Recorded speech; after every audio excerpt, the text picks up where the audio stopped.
ngasi ꯑꯩꯈꯣꯏꯒꯤ ꯌꯥꯏꯍꯟꯕ ꯕ꯭ꯔꯍ꯭ꯃꯒꯤ ꯅꯨꯡꯁꯤꯖꯔꯕ listener ꯚ꯭ꯌꯨꯔꯁꯤꯡꯒꯤ ꯃꯔꯛꯇꯒꯤ ꯂꯥꯛꯀꯗꯧꯔꯤꯕ ꯗꯨꯔꯒꯥ ꯄꯨꯖꯥꯒ ꯏꯔꯣꯏꯅꯅ ꯗꯨꯔꯒꯥ ꯄꯨꯖꯥꯒꯤ ꯃꯔꯝꯗ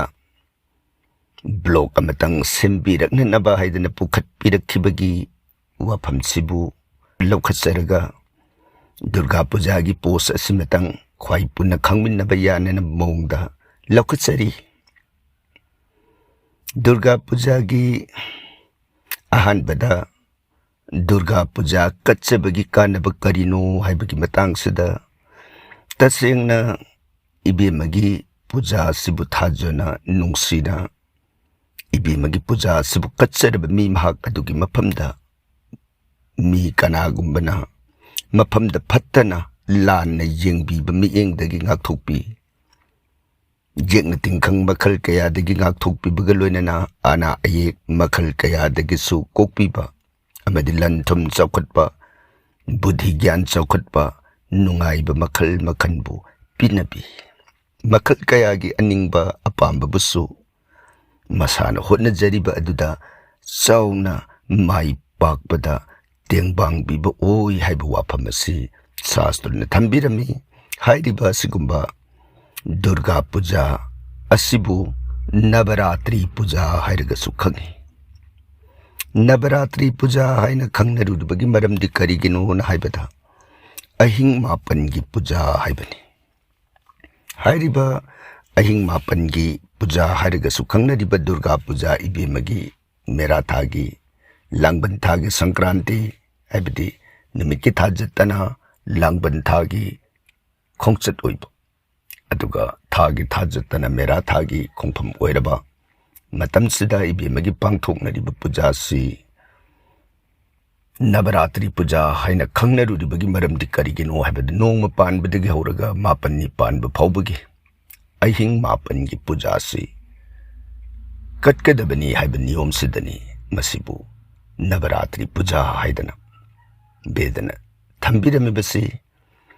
हाइरिबा नवरात्रि अहिंग मापन की पूजा से करिगिदमक मागी अहिंग मापन से कटकदोरिबसी देवी इबेमदी ओइरगा इबेमगी गुण ममिंग सायोन मखन मापनदा पूजा कच्चगदबनी सिनी इबेमगी कटकदोरिबा निमित मापन सिगी ममिंग सिंगदी सक्तम सिंगदी अहानबदा नोंग पानबदा शैलपुत्री हैन कोबी इमागी मगुन अदुगा अनिसबदा निनी पानबदा ब्रह्मचारिनी हाइबा इबेमसिगी पूजानी हुमनी पानबदा चंद्रघंटा मरीनी पानबदा कुसमंदा मंगानी पानबदा स्कंदमाता तरुनी पानबदा मा कत्यायनी तरेनी पानबदा मा कालरात्रि निपानी पानबदा महागौरी मापनी पानबा अरुबदमिसदा सिद्धि धात्री हाइरिबी इमागी हाइबदी दुर्गा इमागी सक्तम सायोन मापन सिदा तोंगान तोंगान अहिंग मापन की पूजा सी कटपगी तौर मसिबुने कोइने दुर्गा पूजा हाइदना खंगनरिबसी अहनबा नोंग पानबदा कच्चगदोरिबा शैलपुत्री हाइरिबी इमागी सायोन से हिमगिरी की मजाइबेमा हाइबदी हिमालय सिंह मजाई बेमा पार्वती इमागी मिंगनी मागी सक्तम मसिदा नोम पानबगी पूजा से कच्चगनी अदुगा निनी पानब निमित्ता कच्चगदोरिबा ब्रह्मचारिनी हाइबी इमासिगी सक्तम मसिदा पाप कोपीबा ज्ञान लौसिंगबु पिनबीबा ईश्वर की माइकैदा पुंगनिंग सिंसिनबई पार्वती इमागी सायोनी मसिना कोइने निनी पानबसिदा पूजा से कच्चगनी अदुगा हुमनी पानबदना चंद्रघंटा हाइना कौबी इमागी मिंगदा पूजा से कच्चगनी हाइरिबी चंद्रघंटा हाइबी इमासिगी मिंगसी चंडिका देवी हाइरगा सुखंगी चंद्रखांड हाइरगा सुखंगी नत्रगना रणचंडी हाइरगा सुखंगनबी पाम्बोम तरादा खुलाई तरा पाइबी मतम चुप्पदा पांगदुनत लेरबा मिट अहुम पानबी सक्तंबु अखोइना हुमनी पानब निमित्त पूजा कच्चगनी अदुगा मरीनी पानब निमित्त ꯀꯠꯆꯒꯗꯧꯔꯤꯕꯁꯤꯅ ꯀꯨꯁꯃꯥꯟꯗꯥ ꯍꯥꯏꯅ ꯀꯧꯕ ꯏꯃꯥꯁꯤꯒꯤ ꯃꯤꯡꯗ ꯏꯃꯥꯁꯤ ꯃꯉꯥꯜ ꯑꯃꯗꯤ ꯁꯛꯇꯤꯅ ꯇꯤꯜꯂꯕꯤ ꯃꯣꯃꯣꯟ ꯅꯣꯛꯄ ꯃꯥꯏꯊꯣꯡꯅ ꯖꯒꯠꯁꯤꯕꯨ ꯁꯨꯝꯍꯠꯂꯤꯕꯤ ꯅꯣꯡꯁꯥ ꯇꯣꯡꯕꯤ ꯄꯥꯝꯕꯣꯝ ꯅꯤꯄꯥꯟ ꯄꯥꯟꯕꯤ ꯀꯃꯟꯗꯂꯨ ꯂꯤꯔꯨꯡ ꯇꯦꯟ ꯊꯝꯕꯥꯜ ꯇ꯭ꯔꯤꯁꯨꯜ ꯑꯃ꯭ꯔꯤꯇꯒꯤ ꯆꯐꯨ ꯆꯀ꯭ꯔ ꯄꯥꯏꯕꯤ ꯁꯛꯇꯝꯕꯨ ꯑꯩꯈꯣꯏꯅ ꯃꯔꯤꯅꯤ ꯄꯥꯟꯕ ꯅꯨꯃꯤꯠ ꯑꯁꯤꯗ ꯏꯃꯥꯒꯤ ꯄꯨꯖꯥꯁꯤ ꯀꯠꯆꯒꯅꯤ ꯑꯗꯨꯒ ꯃꯥ ꯁ꯭ꯀꯟꯙ ꯃꯥꯇꯥ ꯍꯥꯏꯔꯤꯕꯁꯤꯗꯅ ꯑꯩꯈꯣꯏꯅ ꯃꯉꯥꯅꯤ ꯄꯥꯟꯕꯁꯤꯗ ꯄꯨꯖꯥ ꯀꯠꯀꯅꯤ ꯁꯤꯕ ꯗꯨꯔꯒꯥ ꯑꯃꯗꯤ ꯀꯥꯔꯇꯤꯛ ꯑꯍꯨꯝꯒꯤ ꯁꯛꯇꯝ ꯑꯣꯏꯕ ꯃꯆꯥꯕꯨ ꯅꯨꯡꯁꯤꯅ ꯅꯥꯎꯀꯣꯟꯕꯤ ꯏꯃꯥ ꯏꯕꯦꯝ ꯁ꯭ꯀꯟꯙ ꯃꯥꯇꯥꯒꯤ ꯄꯨꯖꯥꯁꯤꯕꯨ ꯀꯠꯆꯒꯅꯤ ꯑꯗꯨꯒ ꯇꯔꯨꯛꯅꯤ ꯄꯥꯟꯕ ꯅꯨꯃꯤꯠꯁꯤꯗ ꯀꯠꯀꯗꯧꯔꯤꯕꯁꯤꯅ ꯃꯥ ꯀꯠꯇ꯭ꯌꯥꯏꯅꯤ ꯀꯠꯇ꯭ꯌꯥꯏꯅꯤ ꯍꯥꯏꯅ ꯀꯧꯕꯤ ꯏꯃꯥꯁꯤ ꯕ꯭ꯔꯍ꯭ꯃꯥ ꯕꯤꯁꯅꯨ ꯃꯍꯦꯁꯣꯔ ꯑꯍꯨꯝꯒꯤ ꯁꯛꯇꯤꯅ ꯃꯍꯤꯁꯥꯁꯨꯔ ꯀꯧꯕ ꯍꯤꯡꯆꯥꯕꯕꯨ ꯃꯥꯡꯍꯟꯅꯕꯒꯤꯗꯃꯛ ꯄꯨꯊꯣꯛꯈꯤꯕꯤ ꯑꯗꯨꯅ ꯃꯔꯝ ꯑꯣꯏꯗꯅ ꯃꯥꯒꯤ ꯃꯃꯤꯡꯁꯤ ꯃꯍꯤꯁꯥꯁꯨꯔ ꯃꯥꯡꯍꯜꯂꯕ ꯃꯇꯨꯡꯗ ꯃꯍꯤꯁꯥꯁꯨꯔ ꯃꯔꯗꯤꯅꯤ ꯍꯥꯏꯕ ꯃꯤꯡꯊꯣꯜ ꯑꯁꯤ ꯄꯤꯈ꯭ꯔꯕꯤ ꯏꯃꯥꯒꯤ ꯄꯨꯖꯥ ꯑꯁꯤꯕꯨ ꯇꯔꯨꯛꯅꯤ ꯆꯟꯕ ꯅꯨꯃꯤꯠꯁꯤꯗ ꯄꯨꯖꯥ ꯀꯠꯆꯒꯅꯤ ꯇꯔꯦꯠꯅꯤ ꯄꯥꯟꯕ ꯅꯨꯃꯤꯠꯇ ꯀꯠꯀꯗꯧꯔꯤꯕ ꯏꯃꯥꯒꯤ ꯃꯒꯨꯟ ꯃꯤꯡꯊꯣꯜ ꯑꯁꯤꯅ ꯀꯥꯂꯔꯥꯇ꯭ꯔꯤ ꯍꯥꯏꯅ ꯈꯪꯉꯤ ꯗꯨꯔꯒꯥ ꯏꯃꯥꯒꯤ ꯑꯪꯁ ꯑꯣꯏꯕꯤ ꯀꯨꯆꯨ ꯃꯨꯕꯤ ꯁꯥꯡꯅ ꯊꯥꯗꯣꯛꯂꯕ ꯁꯝꯂꯥꯡ ꯑꯗꯨꯒ ꯙꯣꯡꯀꯤ ꯍꯥꯏꯅ ꯀꯧꯕ ꯖꯤꯕꯗꯨꯒꯤ ꯃꯊꯛꯇ ꯇꯣꯡꯕꯤ ꯁꯨꯝꯚ ꯑꯃꯗꯤ ꯅꯤꯁꯨꯝꯚꯕꯨ ꯃꯥꯡꯍꯟꯈ꯭ꯔꯕꯤ ꯏꯃꯥꯒꯤ ꯄꯨꯖꯥ ꯑꯁꯤ ꯇꯔꯦꯠꯅꯤ ꯄꯥꯟꯕ ꯅꯨꯃꯤꯠꯁꯤꯗ ꯀꯠꯀꯅꯤ ꯑꯗꯨꯒ ꯅꯤꯄꯥꯜꯅꯤ ꯆꯟꯕ ꯅꯨꯃꯤꯠ ꯑꯁꯤꯗ ꯀꯠꯆꯒꯗꯧꯔꯤꯕ ꯄꯨꯖꯥꯁꯤꯅ ꯃꯍꯥꯛ ꯒꯧꯔꯤ ꯊꯥꯖꯒꯤ ꯃꯇꯧꯒꯨꯝ ꯂꯪꯅ ꯉꯧꯅ ꯅꯤꯡꯊꯤꯕ ꯄꯨꯝꯅꯃꯛꯅ ꯇꯤꯜꯂꯕꯤ ꯕꯣꯔ ꯄꯤꯅ ꯍꯩꯕꯤ ꯚꯛꯇꯁꯤꯡꯕꯨ ꯃꯇꯝ ꯆꯨꯞꯄꯗ ꯊꯧꯖꯥꯟꯕꯤꯔꯒꯦ ꯍꯥꯏꯗꯅ ꯊꯧꯖꯥꯜ ꯍꯩꯕꯤ ꯚꯛꯇꯒꯤ ꯑꯅꯤꯡ ꯑꯄꯥꯝꯕꯁꯤꯡꯕꯨ ꯊꯨꯡꯍꯟꯕꯤ ꯑꯗꯨꯒꯨꯝꯕꯤ ꯏꯃꯥꯒꯤ ꯁꯛꯇꯝꯅꯤ ꯃꯔꯝ ꯑꯁꯤꯅ ꯅꯨꯃꯤꯠꯁꯤꯗ ꯑꯩꯈꯣꯏ ꯈ꯭ꯋꯥꯏ ꯄꯨꯝꯅꯃꯛꯅ ꯕꯣꯔꯁꯇꯃꯤ ꯗꯦꯕꯤ ꯏꯃꯥꯒꯤ ꯕꯣꯔ ꯍꯥꯏꯗꯅ ꯅꯨꯃꯤꯠꯁꯤꯗ ꯀꯠꯆꯒꯗꯧꯔꯤꯕ ꯏꯃꯥꯒꯤ ꯃꯤꯡ ꯑꯁꯤ ꯃꯍꯥ ꯒꯧꯔꯤ ꯍꯥꯏꯅ ꯈꯪꯉꯤ ꯑꯗꯨꯒ ꯃꯥꯄꯟꯅꯤ ꯅꯨꯃꯤꯠꯇ ꯑꯩꯈꯣꯏꯅ ꯑꯃꯨꯛ ꯀꯠꯆꯒꯗꯧꯔꯤꯕ ꯏꯃꯥꯒꯤ ꯃꯤꯡꯊꯣꯜ ꯃꯒꯨꯟ ꯑꯁꯤꯅ ꯁꯤද්ධꯤꯙꯥꯇ꯭ꯔꯤ ꯍꯥꯏꯅ ꯀꯧꯕꯤ ꯏꯃꯥꯒꯤ ꯃꯤꯡꯊꯣꯜ ꯃꯒꯨꯟꯁꯤꯗ ꯄꯨꯖꯥꯁꯤ ꯀꯠꯆꯒꯅꯤ ꯁꯛꯇꯤ ꯄꯨꯝꯅꯃꯛꯅ ꯇꯤꯜꯂꯕꯤ ꯒ꯭ꯌꯥꯟ ꯄꯨꯝꯅꯃꯛꯅ ꯇꯤꯜꯂꯕꯤ ꯚꯛꯇꯁꯤꯡꯒꯤ ꯃꯐꯝꯗ ꯁꯛꯇꯤ ꯒ꯭ꯌꯥꯟ ꯄꯨꯝꯅꯃꯛꯄꯨ ꯄꯤꯅꯔꯤꯕꯤ ꯏꯃꯥꯒꯤ ꯑꯗꯨꯒꯨꯝꯕ ꯃꯤꯡꯊꯣꯜꯅꯤ ꯃꯒꯨꯟꯅꯤ ꯅꯨꯃꯤꯠ ꯑꯁꯤꯗ ꯑꯩꯈꯣꯏꯅ ꯃꯥꯄꯟꯅꯤ ꯄꯥꯟꯕꯒꯤ ꯕꯂꯤꯗꯥꯟ ꯍꯥꯏꯗꯅ ꯅꯨꯃꯤꯠꯁꯤꯗ ꯏꯃꯥꯗ ꯑꯩꯈꯣꯏꯅ ꯕꯂꯤꯗꯥꯟ ꯍꯥꯏꯕꯗꯤ ꯑꯩꯈꯣꯏꯅ ꯄꯨꯝꯅꯃꯛ ꯃꯥꯒꯤ ꯃꯐꯝ ꯑꯗꯨꯗ ꯈꯥꯛꯆꯕ ꯂꯩꯇꯅ ꯀꯠꯊꯣꯛꯆꯕ ꯑꯗꯨꯒꯨꯝꯕ ꯍꯥꯏꯔꯤꯕ ꯊꯧꯔꯝ ꯑꯁꯤ ꯃꯥꯄꯟꯅꯤ ꯄꯥꯟꯕ ꯅꯨꯃꯤꯠ ꯑꯁꯤꯗ ꯄꯥꯡꯊꯣꯛꯀꯅꯤ ꯃꯁꯤ ꯃꯦꯔꯥ ꯅꯣꯡꯃ ꯄꯥꯟꯕꯗꯒꯤ ꯍꯧꯔꯒ ꯃꯥꯄꯟꯅꯤ ꯄꯥꯟꯕ ꯐꯥꯎꯕ ꯆꯠꯊꯕ ꯄꯨꯖꯥꯅꯤ ꯃꯁꯤ ꯃꯐꯝ ꯃꯐꯝꯒꯤ ꯑꯣꯏꯅ ꯄꯨꯖꯥꯒꯤ ꯅꯨꯃꯤꯠ ꯃꯁꯤꯡ ꯑꯁꯤ ꯃꯥꯟꯅꯗꯕ ꯃꯑꯣꯡꯗ ꯑꯗꯨꯝ ꯄꯥꯡꯊꯣꯛꯅꯔꯤ ꯃꯐꯝ ꯈꯔꯗꯅ ꯅꯣꯡꯃ ꯄꯥꯟꯕꯗꯒꯤ ꯄꯨꯖꯥꯁꯤ ꯍꯧꯔꯒ ꯃꯥꯄꯟꯅꯤ ꯄꯥꯟꯕ ꯐꯥꯎꯕꯒꯤ ꯄꯨꯖꯥꯁꯤ ꯂꯦꯞꯇꯅ ꯄꯥꯡꯊꯣꯛꯂꯒ ꯇꯔꯥꯅꯤ ꯄꯥꯟꯕ ꯅꯨꯃꯤꯠꯇ ꯕꯤꯁꯔꯖꯅꯥ ꯍꯥꯏꯗꯅ ꯗꯦꯕꯤ ꯏꯃꯥꯕꯨ ꯂꯦꯡꯕꯤꯈꯤꯅꯅꯕ ꯑꯩꯈꯣꯏꯅ ꯏꯁꯤꯡꯗ ꯊꯥꯗꯕꯒꯤ ꯅꯤꯌꯣꯝ ꯑꯁꯤ ꯇꯧꯏ ꯑꯗꯨꯒ ꯃꯐꯝ ꯈꯔꯗꯅ ꯃꯥꯟꯅꯗꯕ ꯃꯑꯣꯡꯗ ꯈꯔꯗꯅ ꯅꯨꯃꯤꯠ ꯇꯔꯦꯠꯅꯤ ꯈꯛꯇ ꯄꯥꯡꯊꯣꯛꯄꯁꯨ ꯌꯥꯎꯏ ꯇꯔꯨꯛꯅꯤ ꯄꯥꯡꯊꯣꯛꯄ ꯃꯉꯥꯅꯤ ꯃꯔꯤꯅꯤ ꯍꯨꯝꯅꯤ ꯅꯤꯅꯤ ꯅꯣꯡꯃ ꯈꯛꯇ ꯄꯥꯡꯊꯣꯛꯅꯕ ꯃꯐꯝꯁꯨ ꯑꯗꯨꯃꯛ ꯌꯥꯎꯏ ꯍꯥꯏꯕ ꯇꯥꯏ ꯃꯁꯤ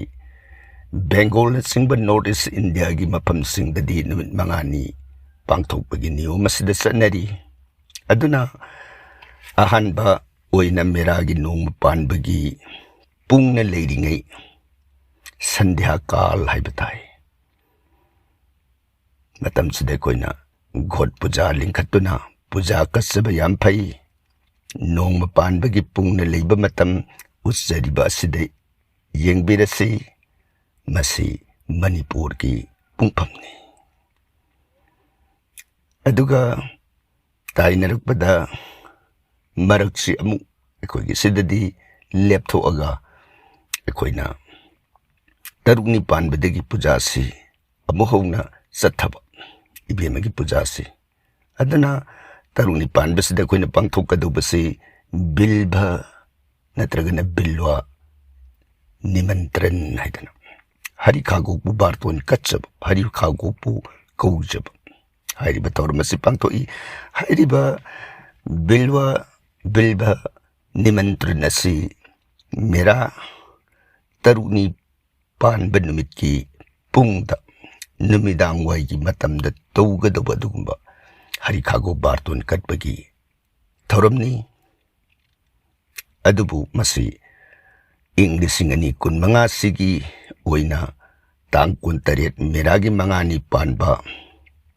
ꯊꯥꯡꯖ ꯅꯨꯃꯤꯠ ꯑꯁꯤꯒꯤ ꯅꯨꯡꯊꯤꯜ ꯄꯨꯡ 12:03 ꯆꯠꯄꯗꯒꯤꯗꯤ 6ꯅꯤ ꯄꯥꯟꯕꯒꯤ ꯄꯨꯡ ꯑꯁꯤ ꯍꯧꯈꯤꯕꯅ ꯃꯔꯝ ꯑꯣꯏꯗꯅ ꯍꯥꯏꯕꯗꯤ 5ꯅꯤ ꯄꯥꯟꯕꯒꯤ ꯄꯨꯡ ꯑꯁꯤ ꯃꯦꯔꯥꯒꯤ 5ꯅꯤ ꯄꯥꯟꯕꯒꯤ ꯄꯨꯡ 12:03 ꯁꯠꯇ꯭ꯔꯤꯉꯩꯒꯤ ꯃꯃꯥꯡꯗ ꯂꯣꯏꯊꯣꯛꯈꯤꯕ ꯑꯗꯨꯒ 6ꯅꯤ ꯄꯥꯟꯕꯁꯤ ꯄꯨꯡ 12:03 ꯁꯤꯗꯒꯤ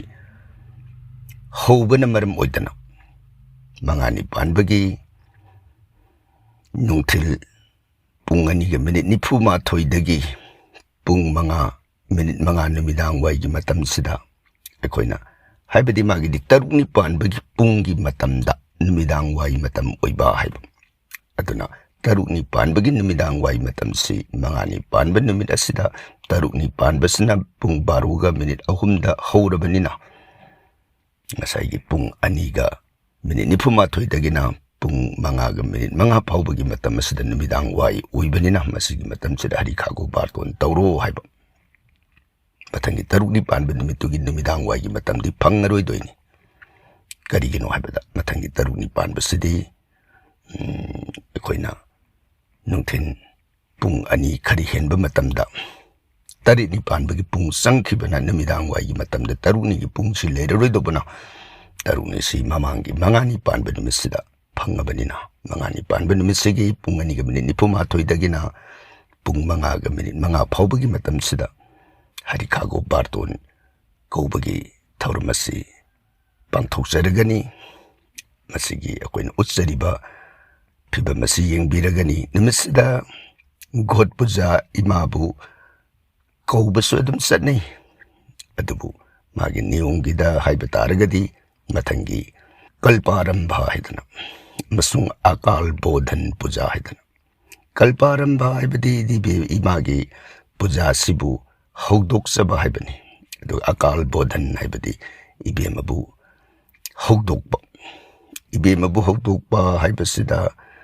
ꯀꯔꯤꯗ ꯈꯪꯅꯕꯒꯦ ꯍꯥꯏꯕꯗ ꯑꯩꯈꯣꯏꯒꯤ ꯗꯛꯁꯤꯅꯥꯌꯟꯒꯤ ꯃꯇꯝꯗ ꯍꯔꯤꯁꯣꯌꯣꯟꯒꯤ ꯚꯥꯞꯇ ꯏꯕꯦꯝꯃꯁꯨ ꯄꯣꯊꯥꯕ ꯌꯥꯎꯕ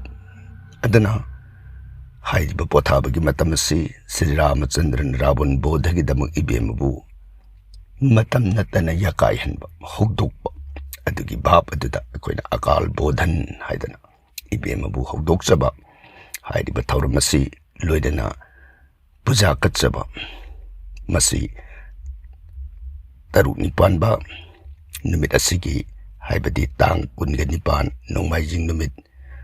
ꯅꯨꯃꯤꯠ ꯇꯥꯒꯗꯕ ꯄꯨꯡ 2:23 ꯋꯥꯠꯂꯤꯉꯩꯒꯤ ꯃꯇꯝꯗ ꯗꯨꯔꯒꯥ ꯏꯃꯥꯕꯨ ꯍꯧꯗꯣꯛꯆꯗꯨꯅ ꯒꯣꯠꯇ ꯅꯠꯇ꯭ꯔꯒ ꯍꯔꯤꯈꯥꯒꯣ ꯃꯈꯣꯡꯗ ꯄꯣꯊꯥꯕꯤꯅꯅꯕ ꯄꯨꯖꯥ ꯑꯁꯤ ꯀꯠꯆꯒꯅꯤ ꯑꯗꯨꯅ ꯍꯥꯏꯔꯤꯕ ꯅꯤꯌꯣꯝ ꯑꯁꯤ ꯑꯩꯈꯣꯏꯅ ꯃꯥꯒꯤ ꯄꯥꯡꯊꯣꯛꯄꯤꯒꯗꯕ ꯃꯇꯝ ꯎꯠꯆꯔꯤꯕ ꯆꯥꯔꯠ ꯑꯁꯤꯗ ꯌꯦꯡꯕꯤꯒꯅꯤ ꯑꯗꯨꯒ ꯇꯥꯏꯅꯔꯛꯄꯗ ꯇꯥꯡ 19 ꯅꯤꯡꯊꯧꯀꯥꯕ ꯅꯨꯃꯤꯠ 8ꯅꯤ ꯄꯥꯟꯕ ꯅꯨꯃꯤꯠ ꯑꯁꯤꯒꯤ ꯑꯌꯨꯛꯀꯤ ꯄꯨꯡꯐꯝꯁꯤꯗ ꯑꯩꯈꯣꯏꯅ ꯅꯕꯄꯇ꯭ꯔꯤꯀꯥ ꯍꯥꯏꯗꯅ ꯅꯕꯄꯇ꯭ꯔꯤꯀꯥꯒꯤ ꯄꯨꯖꯥ ꯑꯁꯤ ꯀꯠꯀꯅꯤ ꯅꯕꯄꯇ꯭ꯔꯤꯀꯥ ꯍꯥꯏꯕꯗꯤ ꯎꯅꯥ 9 ꯍꯥꯏꯕꯅꯤ ꯍꯔꯤꯈꯥꯒꯣ ꯃꯅꯥ ꯌꯥꯎꯅ ꯃꯅꯥ 9ꯒ ꯂꯣꯏꯅꯅ ꯄꯨꯖꯥ ꯀꯠꯆꯕ ꯑꯃꯗꯤ ꯁꯩꯖ꯭ꯌꯥ ꯏꯕꯦꯝꯃꯒꯤ ꯂꯦꯡꯁꯤꯟꯕꯤꯅꯅꯕ ꯐꯃꯨꯡ ꯀꯠꯄꯅꯆꯤꯡꯕ ꯊꯧꯔꯝꯒ ꯏꯔꯣꯏꯅꯅ ꯁꯔꯁꯇꯤ ꯑꯕꯥꯍꯟ ꯍꯥꯏꯗꯅ ꯏꯕꯦꯝꯃ ꯁꯔꯁꯇꯤꯕꯨꯁꯨ ꯅꯨꯃꯤꯠꯁꯤꯗ ꯒ꯭ꯌꯥꯟꯒꯤ ꯂꯩꯔꯦꯝꯕꯤꯕꯁꯨ ꯀꯧꯖꯕ ꯄꯨꯖꯥꯁꯤ ꯀꯠꯆꯒꯦ ꯂꯦꯡꯕꯤꯔꯛꯎ ꯍꯥꯏꯅ ꯀꯠꯆꯕꯒꯤ ꯊꯧꯔꯝ ꯑꯁꯤꯒ ꯄꯨꯟꯅ ꯄꯥꯡꯊꯣꯛꯄꯤꯒꯅꯤ ꯅꯕꯄꯇ꯭ꯔꯤꯀꯥꯗ ꯃꯊꯛꯇ ꯊꯝꯖꯈꯤꯕ ꯎꯅꯥ 9 ꯍꯥꯏꯕꯗꯤ ꯎꯅꯥ 9 ꯃꯊꯪꯁꯤꯅ ꯊꯝꯖꯔꯤ ꯑꯍꯥꯟꯕꯗ ꯂꯐꯨ ꯃꯅꯥ ꯑꯅꯤꯁꯨꯕꯗ ꯗꯥꯔꯨ ꯍꯜꯗꯤ ꯃꯅꯥ ꯑꯍꯨꯝꯁꯨꯕꯗ ꯌꯥꯏꯉꯪ ꯃꯅꯥ ꯃꯔꯤꯁꯨꯕꯗ ꯖꯌꯟꯇꯤ ꯃꯅꯥ ꯃꯉꯥꯁꯨꯕꯗ ꯍꯔꯤꯈꯥꯒꯣꯛ ꯃꯅꯥ ꯇꯔꯨꯛꯁꯨꯕꯅ ꯀꯐꯣꯏ ꯃꯅꯥ ꯇꯔꯦꯠꯁꯨꯕꯗ ꯑꯁꯣꯛ ꯃꯅꯥ ꯅꯤꯄꯥꯟꯁꯨꯕꯗ ꯐꯧꯒꯤ ꯃꯅꯥ ꯑꯗꯨꯒ 9ꯁꯨꯕ asina amaltas mana haidana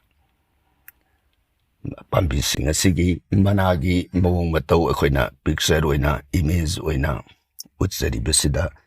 yengbigani aduga makha tarakpada tang kuntra leibak pokpa numit nipani panba numit asida Saraswati imabu puja katsaba sandhi puja katsaba masdami puja katsaba punamakasi pangthokpigani madigi pangthoknanabagi pungphamna singbadu charta yengbigani charta utsari aduga tang ama yumsakaisa mapani panban minasida mahanabami puja Durga Balidan Saraswati Balidan punamakasi pangthokpigani masigasu chart utsari aduga aruiba tang ani sagolsen tarani panba nimidasida masigi Visarjan habidi isingda thadakigadaba lingbi kinanaba koina puja sikatsikadaba nimidasida Saraswati Visarjan Saraswati busuna lokoina kaujiribadu isingda thadagani Durga Visarjan pangthokani Vijaya Dasami Dasara punamak nimidasida pangthokpigani sumodana Durga ibemagi pujagi mathang sitna chatharakadaba chaliba sahi asigi niyomsing pungpham punamak sat loinana utsari khwai punamak thakachari